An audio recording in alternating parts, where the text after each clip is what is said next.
Hello दोस्तों, रोशन academy में आपका स्वागत है। वीडियो सेट से संबंधित है। आज हम आप लोग के सामने ईवीएस से संबंधित एक महत्वपूर्ण प्रश्न ले आए हैं, बिल्कुल कॉन्सेप्ट और टैग वर्ड्स के साथ। तो आप अगर मेरे चैनल पर नए हैं तो चैनल को सब्सक्राइब कर लें और बेल आइकन को दबा दें ताकि आपको सबसे पहले नोटिफिकेशन प्राप्त हो। और इसका पीडीएफ प्राप्त करने के लिए आप डिस्क्रिप्शन व्हाट्सअप और टेलीग्राम का लिंक दिया गया है, आप वहां से जा कर के टेलीग्राम और व्हाट्सएप से जुड़ सकते हैं। तो चलिए आज हम बताते हैं आपको ईवीएस से संबंधित जो कॉन्सेप्ट और टैग वर्ड्स हैं कि कैसे हम सीटेट में प्रश्न को हल करते हैं। अगवाते हुए हम आपको लेके चलते हैं। यहाँ पर 61 नंबर प्रश्न देखेंगे। 61 नंबर प्रश्न कहता है कि पर्यावरण अध्ययन की प्राकृतिक निम्नलिखित का समर्थन नहीं करती है। पहला, बच्चे कम गलतियां करें। दूसरा, बच्चे को करके सीखने का अवसर मिले। तीसरा, बच्चे बहुत से प्रश्न पूछें। चौथा, बच्चों को खोज करने के लिए पर्याप्त स्थान मिले। तो आप लोग कमेंट बॉक्स में आंसर करेंगे, इसका क्या आंसर होगा।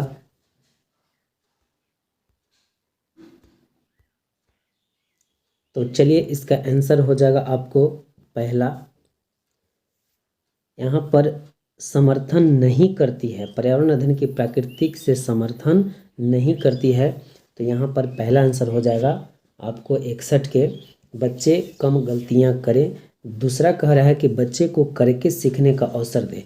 आपका अवसर शब्द जो है, अवसर शब्द जो टैग वर्ड्स जिस ऑप्शन में देखे वो पॉजिटिव वर्ड्स होते हैं। तो इसलिए आपका दूसरा क्या है, करके भी सीखने की बात कहा जा रहा है। तो इसलिए आपका क्या हो जाएगा, ए पॉजिटिव टैग वर्ड्स होंगे। तो आगे क्या कर रहा है, बच्चे बहुत से प्रश्न पूछे। बच्चे जब आपके विषय में रुचि लेंगे तो बच्चे जो है से अधिक प्रश्न पूछेंगे। तो ये भी आपका पॉजिटिव है। चौथा कह रहा है कि बच्चों को खोज करने के लिए पर्याप्त स्थान मिले। तो खोज से संबंधित यहाँ पर देख रहे हैं कि खोज से संबंधित आपको भी पॉजिटिव टैग वर्ड्स हैं। तो ये सब जो टैग वर्ड्स होते हैं पॉजिटिव टैग वर्ड्स होते हैं। यहाँ पर आपका नहीं कह रहा है, नहीं समर्थन करता है। तो बच्चे कम गलतियाँ करें, ऐसा नहीं होता है कि बच्चे गलतियाँ ना करें। जब बच्चे गलतियाँ करेंगे ही नहीं तो सीखेंगे क्या, इसलिए पहला आंसर हो जाएगा। चलिए आगे देखते हैं। 62 नंबर प्रश्न कहता है, एक शिक्षिका ने कक्षा 4 के शिक्षार्थियों को पढ़ाने के लिए पौधे अंतर्वस्तु का चयन किया। उसने सीखने के लिए निम्नलिखित का अवसर प्रदान किए। पहला में कहता है समूहों में पत्तियों का संग्रह करना। दूसरा, पत्तियों के आकार, स्वरूप और अन्य विशेषताओं पर चर्चा करना। तीसरा, अपना वनस्पति संग्रहालय बनाना। इस प्रकार की गतिविधियों हेतु शिक्षिका को किस बात के लिए सबसे अधिक प्रोत्साहन नहीं देना चाहिए। यहाँ पर नहीं लगा हुआ है, नहीं देना चाहिए। तो पहला कहता है कि जितनी अधिक पत्तियों के बारे में संभव हो उतना उनके नाम याद करने में बच्चे की पहल। दूसरा कहता है बच्चे के द्वारा कार्य का विस्तार। तीसरा, बच्चों का निरंतर गतिविधि में लगे रहना। चौथा, बच्चों की परस्पर क्रिया, अवलोकन और सहयोग। तो आप लोग कमेंट बॉक्स में इसका आंसर करेंगे, इसका आंसर क्या होगा। तो चलिए इसका आंसर पहला हो जाएगा, क्योंकि आपको कहा जा रहा है नहीं, निगेटिव शब्द है, किस बात के लिए सबसे अधिक प्रोत्साहन नहीं देना चाहिए। तो यहाँ पर देख सकते हैं नाम याद करने, याद करना, रट्टा मारना या कॉपी करना, इस तरह से जितने भी आपको कोई भी ऑप्शन में दिखे तो वो आपके निगेटिव टैग वर्ड्स होते हैं। इसलिए आपका पहला आंसर हो जाएगा। दूसरा कहता है कि बच्चे के द्वारा कार्य का विस्तार, विस्तार है, ये पॉजिटिव टैग वर्ड्स हैं। तीसरा कह रहा है कि बच्चों का निरंतर गतिविधि, निरंतर गतिविधि भी क्या है, पॉजिटिव टैग वर्ड्स हैं। बच्चे की परस्पर क्रिया, अवलोकन और सहयोग, अवलोकन और सहयोग ये भी पॉजिटिव टैग वर्ड्स हैं। तो चलिए आगे देखते हैं, आगे क्या है। 63 नंबर प्रश्न में देखेंगे, शिक्षार्थियों का आकलन करते समय पर्यावरण अध्ययन की शिक्षिका को निम्नलिखित में से क्या नहीं करना चाहिए, क्या नहीं करना चाहिए। ये भी आपका नकारात्मक प्रश्न है। आप एक बार प्रश्न पढ़ेंगे तो उसको ध्यान में रखेंगे कि प्रश्न नकारात्मक तो नहीं कह रहा है। नकारात्मक प्रश्न कहता है और आप पॉजिटिव मार देते हैं आंसर, तो इस वजह से ऑप्शन आपका गलत हो जाता है। तो आप प्रश्न को अच्छे से पढ़ेंगे और नकारात्मक को आप देख करके ऑप्शन को टिक आउट करेंगे। तो चलिए इसमें पहला ऑप्शन कहता है बच्चों के पूर्व आकलन के साथ तुलना करनी। दूसरा, शिक्षार्थियों की सीखने की क्षमताओं को ध्यान में रखकर सूचना दर्ज करनी। तीसरा, बच्चों के कार्यों के केवल कुछ पक्षों पर ध्यान केंद्रित करना। चौथा, बच्चों के कार्य से संबंधित गुणात्मक उल्लेख करना। तो आप कमेंट बॉक्स में आंसर करेंगे इसका क्या आंसर होगा।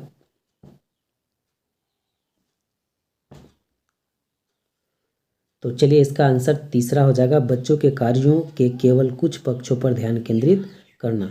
केवल और कुछ दोनों दिया हुआ है, केवल कुछ पक्षों पर ध्यान केंद्रित करना। केवल आपका निगेटिव टैग वर्ड्स है, कुछ लिमिटेशन को पैदा कर रहा है, इस वजह से तीसरा। एक तो प्रश्न नकारात्मक बोल रहा है, निगेटिव, तो आपका निगेटिव तीसरा हो जाएगा। पहला कह रहा है बच्चों के पूर्व आकलन के साथ तुलना करना। पूर्व आकलन के साथ जोड़ करके पढ़ाना या तुलना करना, ये पॉजिटिव टैग वर्ड्स होते हैं।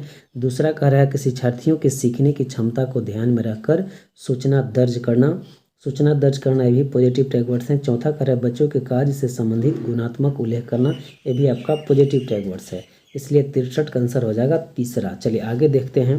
64 प्रश्न देखेंगे। प्राथमिक स्तर पर पर्यावरण अध्ययन में समुदाय सीखने सिखाने का एक महत्वपूर्ण संसाधन है, क्योंकि पहला, यह एक बहुत सस्ता संसाधन है। दूसरा, यह आसानी से उपलब्ध होने वाला संसाधन है। तीसरा, इसमें समझदार और बुजुर्ग व्यक्ति होते हैं। चौथा, यह वास्तविक स्थितियों में सीखने के अवसर उपलब्ध कराता है। तो आप लोग कमेंट बॉक्स में आंसर करें इसका क्या आंसर होगा। तो चलिए इसका आंसर चौथा हो जाएगा, यह वास्तविक स्थितियों में सीखने के अवसर उपलब्ध कराते हैं। अवसर शब्द जो होता है वो आपका पॉजिटिव टैग वर्ड्स होते हैं। तो आप यहाँ पर देख सकते हैं कि प्राथमिक स्तर पर पर्यावरण अध्ययन और समुदाय सीखने सिखाने की बात कहा जा रहा है ना। तो इस वजह से आपका कौन सा होगा, चौथा होगा, वास्तविक स्थितियों में सीखने का अवसर उपलब्ध कराना। पहला कहता है कि यह बहुत सस्ता है, सस्ता संसाधन है, तो सस्ता महंगा ये सब कुछ नहीं होता है, ये सब ऐसा ही भरमाने के लिए ऑप्शन दिया होता है। दूसरा, यह आसानी से उपलब्ध होने वाला संसाधन है, तो ये भी नहीं होगा। तीसरा, इसमें समझदार और बुजुर्ग व्यक्ति होते हैं। तो देखिए ये पूर्ण रूप से हम गलत नहीं तीसरा ऑप्शन को काट सकते हैं, लेकिन ये 64 को पूछा जा रहा है क्योंकि तुलनात्मक प्रश्न है। सीटेट के द्वारा तुलनात्मक प्रश्न पूछा जाता है। अगर पॉजिटिव प्रश्न होते हैं तो तुलना करने के लिए होता है कि सबसे बेटर ऑप्शन कौन होगा चारों में से, उसको हम लोग चुनने की कोशिश करते हैं अधिक से अधिक, तो आंसर आपका 100% सही होता है। अगर नेगेटिव होता है तो नेगेटिव चुनेंगे। तो चलिए इसका चौथा आंसर हो जाएगा। आगे देखते हैं आगे क्या है। 65 प्रश्न में आपको न्यूमेरिकल है, क्योंकि जो मैथ है इसमें हल करने होते हैं। अगर आप कमेंट में करेंगे कि इसका अलग से एक वीडियो बना करके आप लोग के सामने देने की प्रयास करें, तो आप कमेंट में लिखें, हम इसको अलग से जितना भी ईवीएस का आपको न्यूमेरिकल प्रश्न होंगे सभी को हम प्रीवियस ईयर का हम करा करके आपको एक अलग से वीडियो देंगे आप लोग को। तो चलिए इसको छोड़ते हैं, आगे देखते हैं। 66 नंबर प्रश्न देखेंगे। गुरप्रीत पहली बार रेलगाड़ी से नई दिल्ली से चेन्नई गया। अपनी रेल यात्रा में उसकी गाड़ी के द्वारा निम्नलिखित में से किस नदी को पार करने की संभावना नहीं है। तो आप लोग पहला देखेंगे गोदावरी, दूसरा गंगा, तीसरा कृष्णा, चौथा नर्मदा। तो आप लोग कमेंट में आंसर करेंगे कि दिल्ली से चेन्नई जाने में जब यात्रा करते हैं तो किस नदी को पार करने की संभावना नहीं होता है। तो आप लोग आंसर करें।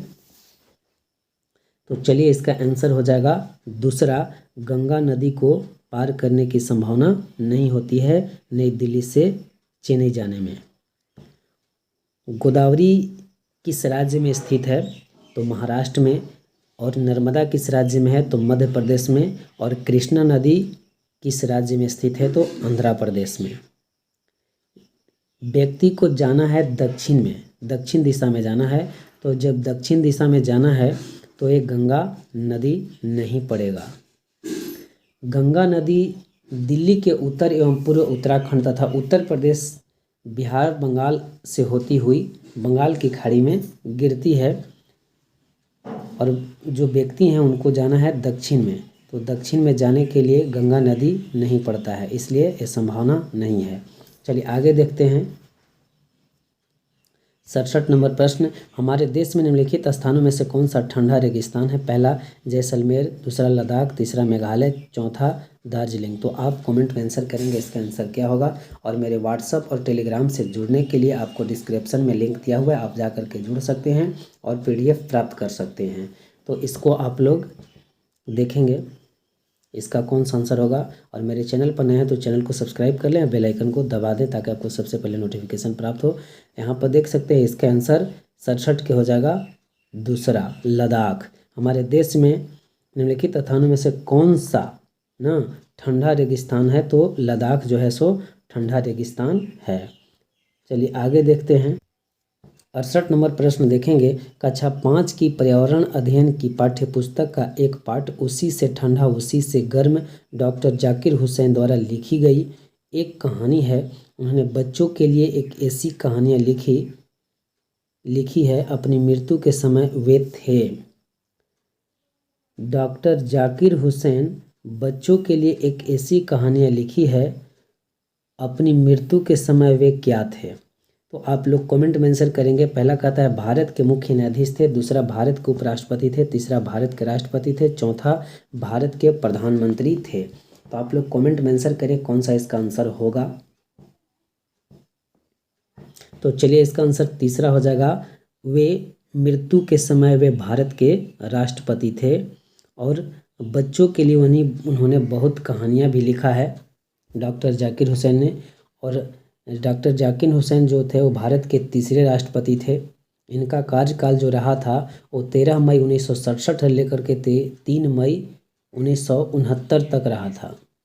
डॉक्टर जाकिर हुसैन बच्चों के लिए जो कहानियाँ लिखी हैं वो पर्यावरण अध्ययन की पुस्तकें में पढ़ाई जाती है अधिक से अधिक।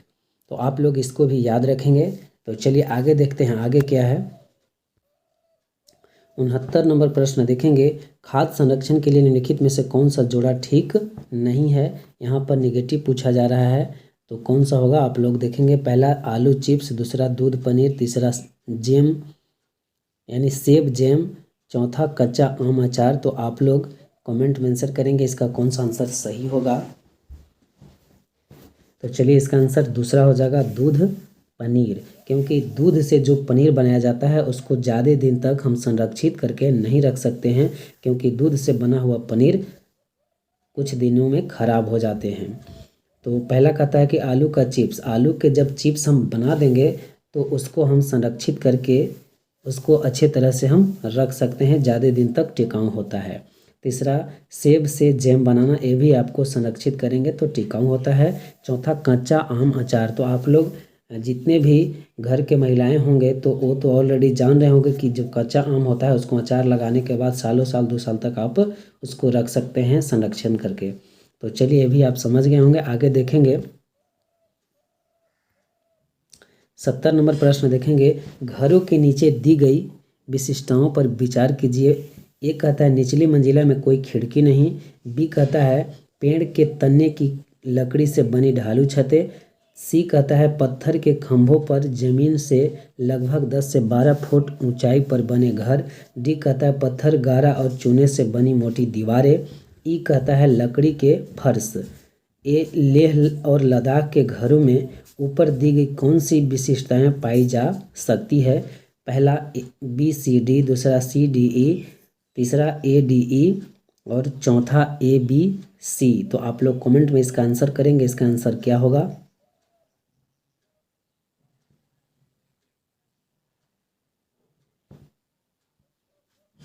तो चलिए इसका हम देखते हैं। ए में कहता है कि निचली मंजिला में कोई खिड़की नहीं है, तो बिल्कुल सही है। दूसरा कहता है बी में पेड़ के तने की लकड़ी से बनी ढालू छतें, तो ये आपका गलत है, ये नहीं होगा। सी कहता है पत्थर के खंभे।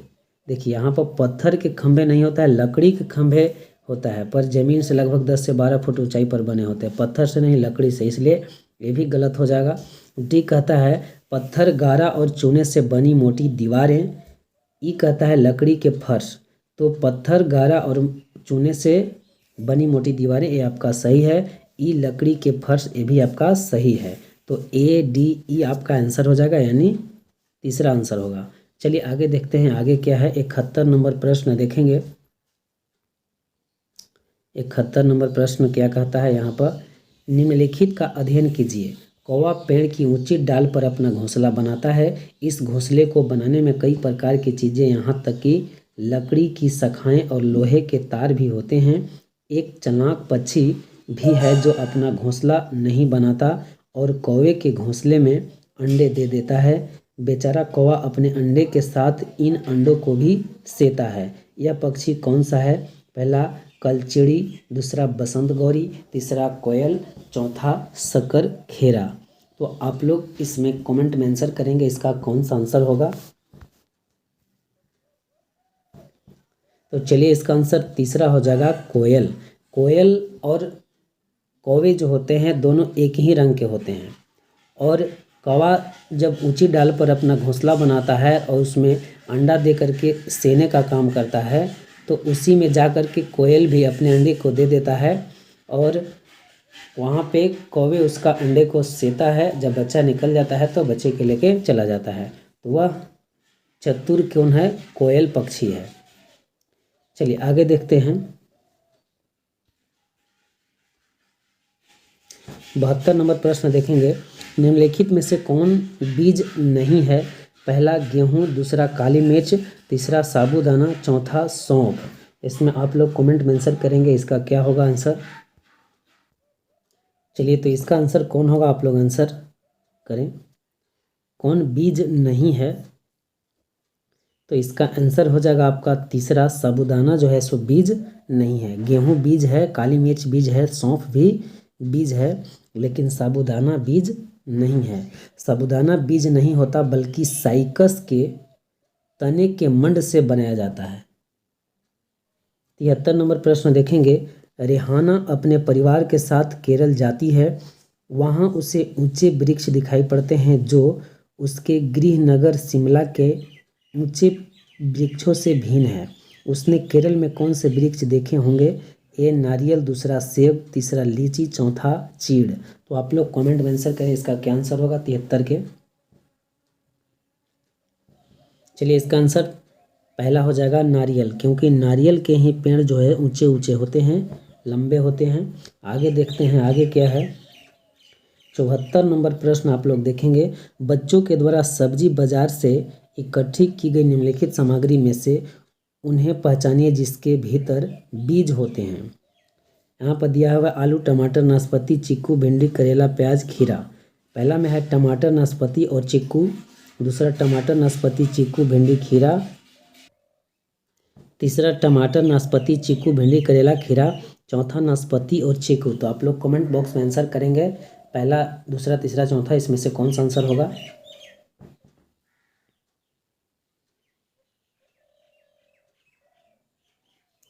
यहाँ पर आप देख सकते हैं ऊपर में ही दिया हुआ है आपका आलू, टमाटर, नाशपाती, चीकू, भिंडी, करेला, प्याज।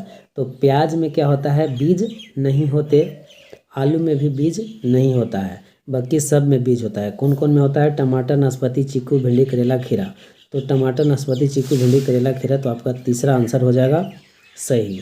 चलिए आगे देखते हैं 75 नंबर प्रश्न क्या होगा। 75 नंबर प्रश्न देखेंगे। नीता आंध्र प्रदेश जाती है और 2 साड़ियाँ खरीदती है जो खास तौर पर वहीं बनाई जाती है। वे क्या कहलाती हैं? पहला पोचमपल्ली और कलमकारी, दूसरा पोचमपल्ली और काजीवरम, तीसरा कलमकारी और चंदेरी, चौथा कलमकारी और कंधा। तो आप लोग कमेंट बॉक्स में आंसर करेंगे इसका कौन सा आंसर सही होगा।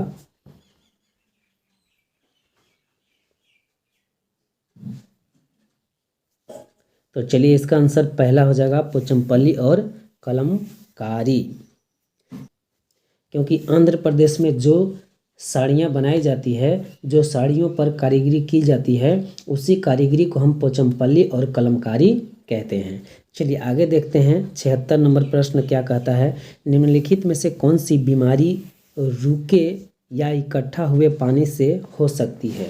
रुके हुए पानी और इकट्ठा पानी यानी जामा पानी। पहला मलेरिया, दूसरा पोलियो, तीसरा निमोनिया, चौथा चेचक। तो आप लोग कमेंट में आंसर करेंगे इसका क्या आंसर होगा। तो चलिए इसका आंसर हो जाएगा पहला मलेरिया, क्योंकि रुका पानी या इकट्ठा पानी जो होता है उसमें मच्छर पनपते हैं, और जब मच्छर पनपते हैं तो अधिक से अधिक संख्या में मच्छरों की संख्या बढ़ जाती है। इस वजह से मलेरिया होने की अधिक चांसेस बढ़ जाते हैं। इसे निमोनिया नहीं होगा, इसे पोलियो नहीं होगा, और चौथा चेचक भी नहीं होगा। चलिए आगे देखते हैं। चलिए 77 नंबर प्रश्न देखेंगे। निम्नलिखित में से कौन सा जोड़ा ठीक है? पहला असम बिहू, दूसरा ओडिशा भरतनाट्यम, तीसरा तमिलनाडु लावनी, चौथा कर्नाटक कथक। तो आप लोग कमेंट में आंसर करेंगे इसमें से कौन सा आंसर सही होगा, क्योंकि सही जोड़ा पूछा जा रहा है जो ठीक है। तो चलिए इसका आंसर पहला हो जाएगा असम बिहू। बिहू त्यौहार जो है असम में मनाया जाता है पूरी धूमधाम से। चलिए आगे देखते हैं। 78 नंबर प्रश्न देखेंगे। एक किस्मो अपने घर पर इग्लू का निर्माण बर्फ से करते हैं, इसका क्या कारण है। पहला, बर्फ ठंडी हवा और पानी को अंदर नहीं आने देता। दूसरा, बर्फ की दीवारों के बीच मौजूद हवा अंदर की गर्मी को बाहर जाने से रोकती है। तीसरा, बर्फ मुफ्त में मिलती है, अन्य सामग्री की कीमत अधिक होगी। चौथा, ध्रुवीय क्षेत्रों में केवल बर्फ ही उपलब्ध है। तो आप लोग कमेंट में आंसर करें इसका क्या आंसर होगा।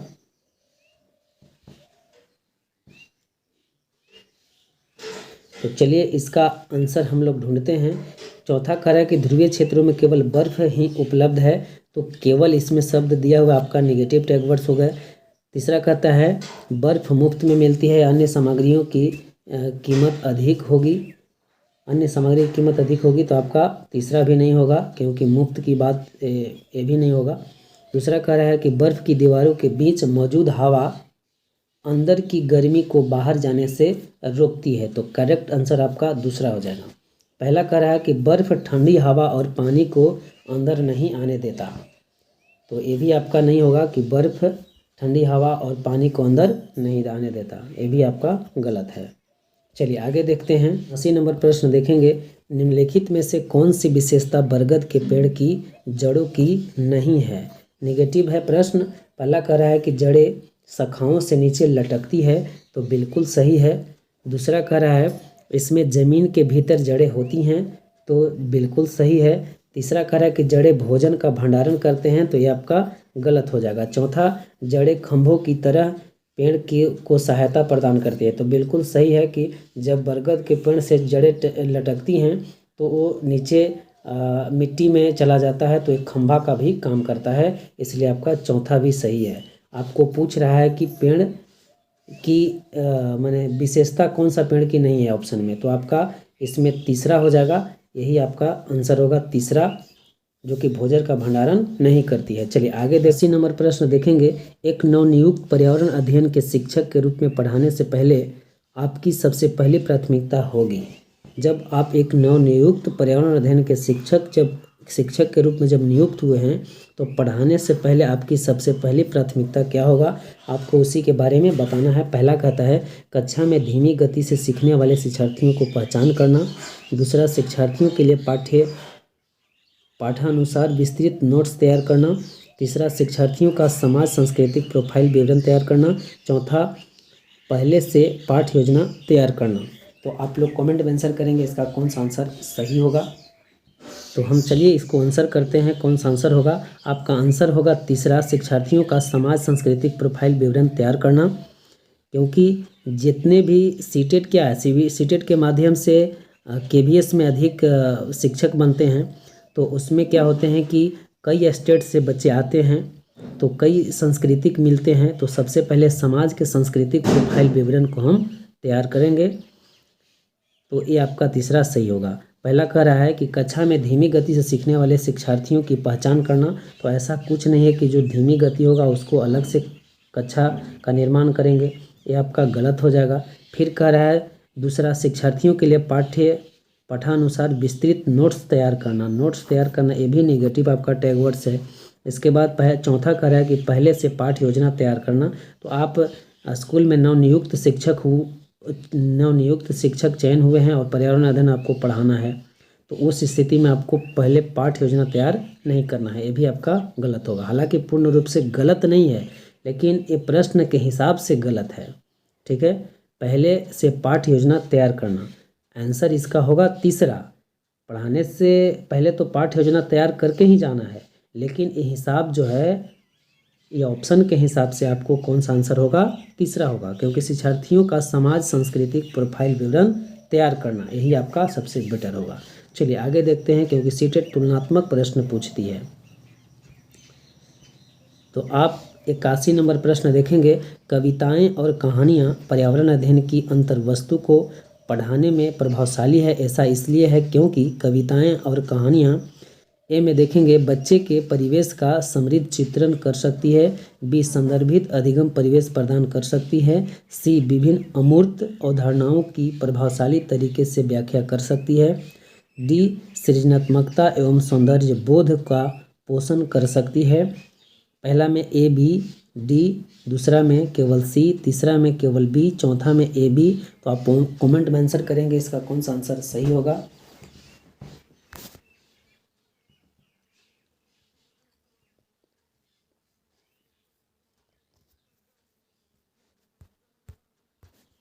तो चलिए हम आंसर इसका करते हैं। आंसर इसका हो जाएगा आपको, यहाँ पर हम देखते हैं ए बच्चे के परिवेश का समृद्ध चित्रण कर सकती है।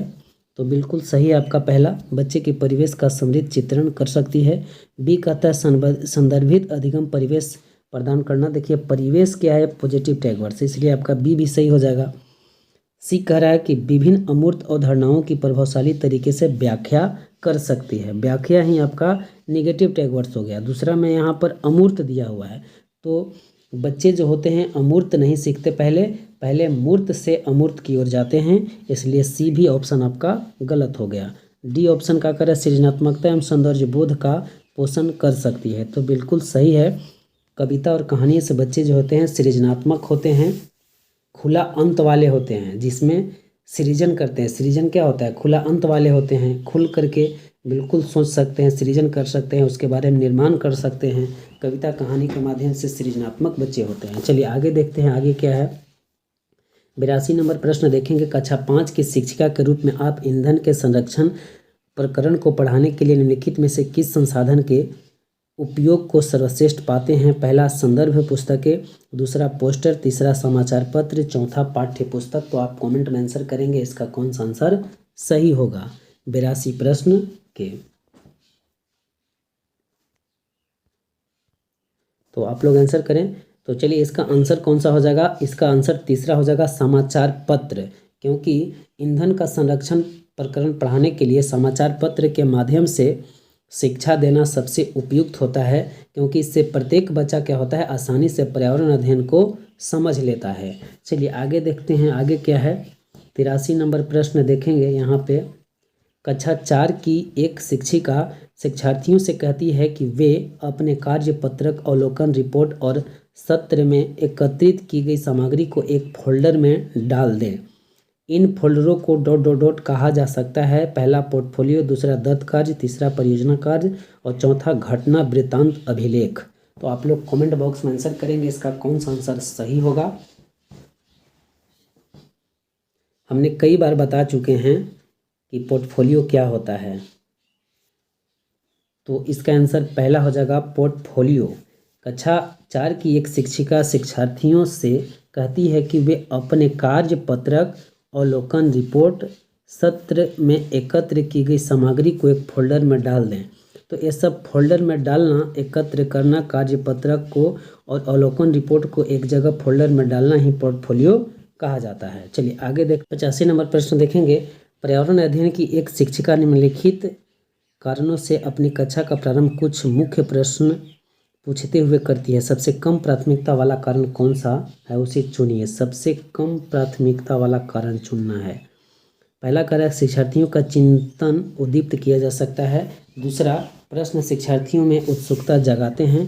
तीसरा प्रश्न प्रकरण को संदर्भपरक बनाने में मदद करते हैं। चौथा शिक्षार्थियों का चिंतन सीमित किया जा सकता है। तो आप कमेंट बॉक्स में आंसर करेंगे इसका क्या आंसर होगा। तो चलिए हम लोग आंसर कर लेते हैं क्या है। यहाँ पर हमने चौथा में ही पढ़ा था कि सीमित किया जा सकता है, कम प्राथमिकता वाला है और सीमितता की बात कहा जा रहा है ना। शिक्षार्थियों के चिंतन यानी जो बच्चे सोचेंगे उसको सीमित करना, उसको क्या करते हैं सीमित करते हैं। तो सीमित करना यह आपका निगेटिव होगा और कम प्रभावशाली होगा, क्योंकि आप बच्चों को लिमिट में नहीं रख सकते हैं, उसको बांध करके उसको स्वतंत्र रूप से छोड़ देना है सोचने समझने चिंता करने के लिए। तो इसलिए आपका चौथा हो जाएगा। पहला कार्य शिक्षार्थियों का चिंतन उद्दीप्त किया जा सकता है, यह सही है। दूसरा कार्य प्रश्न शिक्षार्थियों को उत्सुकता जगाते हैं, बिल्कुल सही। प्रश्न प्रकरण को संदर्भ परक बनाने में मदद करता है। तो संदर्भ परक आपका पॉजिटिव टैग वर्ड्स हैं। सीमित करना आपका नेगेटिव था क्योंकि कम प्राथमिकता वाला पूछ रहा था। चलिए सीटेट तुलनात्मक प्रश्न पूछता है। तो आगे देखेंगे 86 नंबर प्रश्न क्या कहता है, किसी क्रियाकलाप के लिए समूह बनाते हुए सामाजिक अध्ययन के शिक्षक को चाहिए कि वह पहला सुनिश्चित करे कि लड़के लड़कियों के समूह अलग अलग हो, दूसरा उनके अंकों के अनुसार समूह बनाए, तीसरा केवल 2 समूह बनाए और प्रत्येक में बहुत से विद्यार्थी हों, चौथा सभी प्रतिभागियों की सहभागिता और सहयोग सुनिश्चित करें। तो आप लोग कमेंट में आंसर करें, इसका आंसर क्या होगा।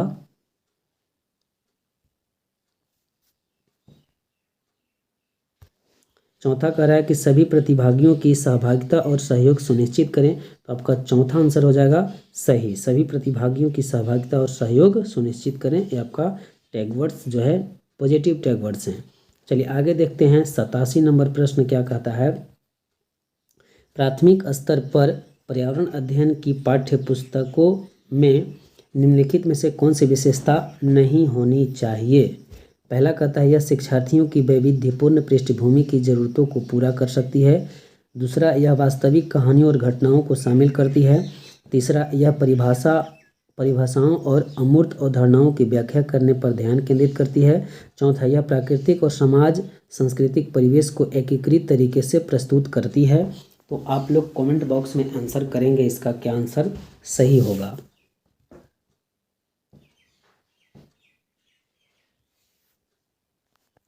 क्योंकि नकारात्मक प्रश्न पूछ रहा है तो चलिए आपका आंसर तीसरा हो जाएगा, यह परिभाषाओं और अमूर्त अवधारणाओं की व्याख्या करने पर ध्यान केंद्रित करना। अब क्यों होगा भाई तीसरे, पहला पर देखेंगे पहला क्यों नहीं हुआ। तो यह शिक्षार्थियों को वैविध्यपूर्ण पृष्ठभूमि की ज़रूरतों को पूरा करता है, शिक्षार्थियों को वैविध्यपूर्ण पृष्ठभूमि की ज़रूरतों को पूरा करता है, इसलिए पॉजिटिव शब्द है, पॉजिटिव ऑप्शन है, इसलिए आपका ये नहीं होगा क्योंकि नेगेटिव पूछा जा रहा है। दूसरा कह रहा है कि यह वास्तविक कहानी और घटनाओं में शामिल करती है, तो बिल्कुल सही है, वास्तविक कहानी और घटनाओं को शामिल करना एक पॉजिटिव टैग वर्ड्स हैं।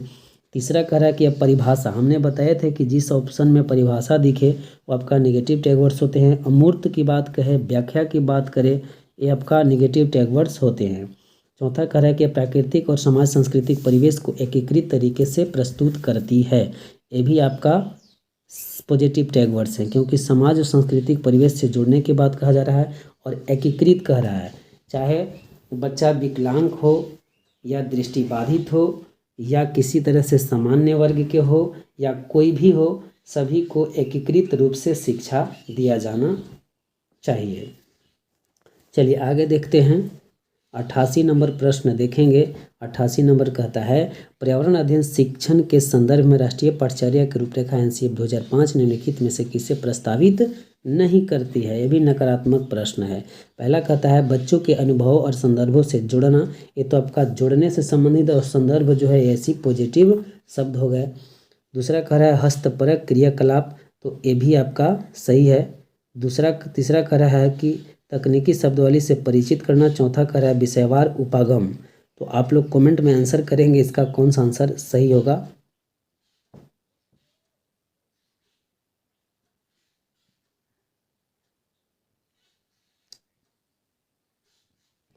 तो चलिए इसका आंसर तीसरा हो जाएगा, तकनीकी शब्दावली से परिचित कराना। यही नकारात्मक है, एनसीएफ ये नहीं कहता है कि तकनीकी शब्दावली से परिचित कराना।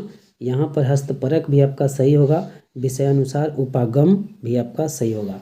एनसीएफ को पर्यावरण अध्ययन की शिक्षा में तकनीकी शब्दावली की परिचित कराना नहीं होता है। तो चलिए आगे देखते हैं 89 नंबर प्रश्न, प्राथमिक स्तर के शिक्षार्थियों में मानचित्र बनाने और समझने के लिए निम्नलिखित में से किस कौशल यानी कौशलों के विकास की आवश्यकता है। ए स्थानों की सापेक्ष स्थिति की समझ, बी स्थानों की सापेक्ष दूरी और दिशाओं की समझ, सी प्रतीकों और स्केल पैमाने की समझ, डी स्केल पैमानों के अनुसार स्पष्ट ड्राइंग बनाना। ए में है केवल सी, बी दूसरा में है ए बी सी, तीसरा में है केवल डी, चौथा ए बी। तो आप लोग कमेंट में आंसर करें कि इसमें से कौन सा होगा। अगर आप मेरे चैनल पर नए हैं तो चैनल को सब्सक्राइब करके बेल आइकन को दबा लें, तब जा कर के आप अच्छे से वीडियो प्राप्त करेंगे। एक कह रहा है कि स्थानों की सापेक्ष स्थिति की समझ, तो ये बिल्कुल सही है। बी कहता है स्थानों की सापेक्ष दूरी और दिशाओं की समझ, तो ये भी आपका सही है। सी कहता है प्रतीकों और स्केल पैमानों की समझ, ये भी आपका सही है। डी कहता है कि स्केल पैमाने के अनुसार स्पष्ट ड्राइंग बनाना, तो यही आपका गलत हो जाएगा, इसलिए ये नहीं होगा, आपका दूसरा आंसर होगा ए बी सी। चलिए आगे देखते हैं। 90 नंबर प्रश्न क्या कहता है, प्राथमिक कक्षाओं में पर्यावरण अध्ययन पढ़ाने के लिए निम्नलिखित में से कौन सा उद्देश्य संबंधित नहीं है। अधिकतर नकारात्मक प्रश्न ही पूछा है, ताकि बच्चे अच्छे से अगर नहीं देखेंगे तो उनका प्रश्न का आंसर गलत ही होगा, क्योंकि आप नहीं को जरूर देखेंगे। प्रश्न में नहीं तो नहीं न दिया है, कौन असंभव है, इसके अलावा, इस तरह से अगर प्रश्न पूछे तो आपको नेगेटिव को देखते हुए आपको प्रश्न को उत्तर करना है। पहला कह रहा है विज्ञान के आधारभूत प्रत्ययों और सिद्धांतों को रटकर याद कर लेना। दूसरा कह रहा है पर्यावरणों को खोजने का अवसर प्रदान करना। तीसरा कह रहा है अवलोकन, मापन और भविष्य कथन और वर्गीकरण जैसे कौशलों का विकास करना। चौथा भौतिक और सामाजिक परिवेश के प्रति संवेदनशीलता विकसित करना। तो आप लोग कमेंट में आंसर करेंगे, इसका आंसर क्या होगा। तो नकारात्मक प्रश्न है, तो हमने कई बार बता चुके हैं कि रटकर याद करना या कंठस्थ करना, जिस तरह से ऑप्शन में दिखे आपको देखते उसको काट दें, वो निगेटिव टैग वर्ड्स होते हैं, इसलिए पहला तो ऐसे ही खत्म हो गया यहाँ पे। दूसरा कह रहा है कि पर्यावरण को खोजने के अवसर प्रदान करना, ठीक है, तो ये आपका पॉजिटिव टैग वर्ड्स हैं, तो आंसर आपका नकारात्मक है, इसलिए आपका पहला ही ऑप्शन सही होगा। विज्ञान के आधारभूत प्रत्ययों और सिद्धांतों को रटकर याद करना, क्योंकि नहीं प्रश्न पूछ रहा है, नहीं है। और दूसरा पर्यावरण को खोजने का अवसर प्रदान करना, यह आपका सही है। तीसरा कह रहा है अवलोकन, मापन और भविष्य कथन और वर्गीकरण जैसे कौशलों का विकास करना, यह भी आपका पॉजिटिव टैग वर्ड्स है। चौथा कह रहा है भौतिक और सामाजिक परिवेश के प्रति संवेदनशीलता विकसित करना, ये भी आपका पॉजिटिव टैग वर्ड्स है। तो गाइज आज का इतना ही, फिर हम अगले वीडियो में मिलेंगे। तो आप लोग अगर मेरे चैनल पर नए हैं तो चैनल को सब्सक्राइब करके शेयर एक बार ज़रूर करें अपने दोस्तों के पास, ताकि आपके दोस्त भी इस वीडियो के माध्यम से अच्छे से अंक ला सकें। तो डिस्क्रिप्शन बॉक्स में आपको लिंक व्हाट्सएप और टेलीग्राम का दिया हुआ है, आप वहां से जुड़ सकते हैं और PDF प्राप्त कर सकते हैं। तो चलिए आगे देखते हैं, फिर अगले वीडियो में मिलेंगे। तो आज का इतना ही। जय हिंद, जय भारत।